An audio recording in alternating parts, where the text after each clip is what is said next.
Republican party of India ए गटातर्फे टोळी येथील पीडित तरुणीवर अत्याचार करणाऱ्या नराधमांना फाशीची शिक्षा द्यावी अशी मागणी करीत आज डॉक्टर बाबासाहेब आंबेडकर पुतळ्यास अभिवादन करीत निदर्शने करण्यात आली।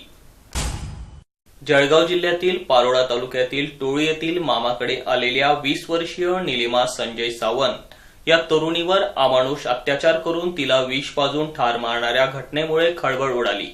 अशा घटनांना शासनाने आळा घालावा।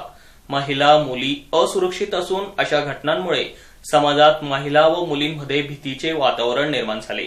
माणुसकीला काळीमा फासणाऱ्या या अत्याचारी राक्षसी नराधमांच्या विरोधात तात्काळ फास्ट ट्रॅक कोर्टात खटला चालवून नराधमांना फासावर लटकावे अशी मागणी रिपब्लिकन पार्टी ऑफ इंडिया जिल्हा शाखा धुळेच्या वतीने करण्यात आली। यावेळी वाल्मिकांना दामोदर, जिल्हाध्यक्ष शशिकांत वाघ, ॲडव्होकेट महेंद्र निळे, मणिबाबा खैरनार, नैनाताई दामोदर, राजूबाबा शिरसाट, प्रेम अहिरे, मुकुंदराव शिरसाट, दामोदर सोनकांबळे, काशीनाथ सावदे, गुलाब पटाई, देवा वाघ, दिलीप केदार, सरलाताई निकम आदी सर्वच पदाधिकारी उपस्थित होते। पारोळा तालुक्यातील टोळी या गावी मामाकडे आलेला 20 वर्षीय निलिमा संजय सावंत या विद्यार्थिनीवर त्याच गावातील गावगुंडांनी सामुदायिक बलात्कार करून एक लोकशाहीला काळीमा फासण्याचा प्रकार त्यांनी घडवलेला आहे। इतकी निर्गुण घटना झाली, गँगरेप करून तिला विष पाजून तिला ठार मारून टाकले। एवढी नीच घटना भारताची पहिल्यांदा अशी घडलेली। म्हणून या गावगुंडांना कठोरात कठोर असं शासन झालं पाहिजे आणि फास्ट ट्रॅक कोर्ट चालवून त्यांना फाशी शिक्षा झालीच पाहिजे।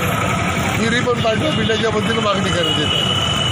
मामाकडे आलेल्या 20 वर्षीय निलिमा संजय सावंत या तरुणीवर अमानुष अत्याचार करून तिला विष पाजून ठार मारल्याची घटना रिपब्लिकन पार्टी ऑफ इंडिया जिल्हा शाखा धुळेच्या वतीने तीव्र निषेध करण्यात येते आहे। अशा घटनेमुळे समाजात महिला व मुली भीतीचे वातावरण निर्माण झाले आहे। माणुसकीला काळीमा फासणाऱ्या या अत्याचाराची शैक्षणिक निराधामाच्या विरोधात तात्काळ फास्ट ट्रॅक कोर्टात खटला चालून निराधामांना फासावर लटकावावे अशी मागणी रिपब्लिकन पार्टी ऑफ इंडिया जिल्हा शाखा धुळे याच्या वतीने करण्यात येते आहे।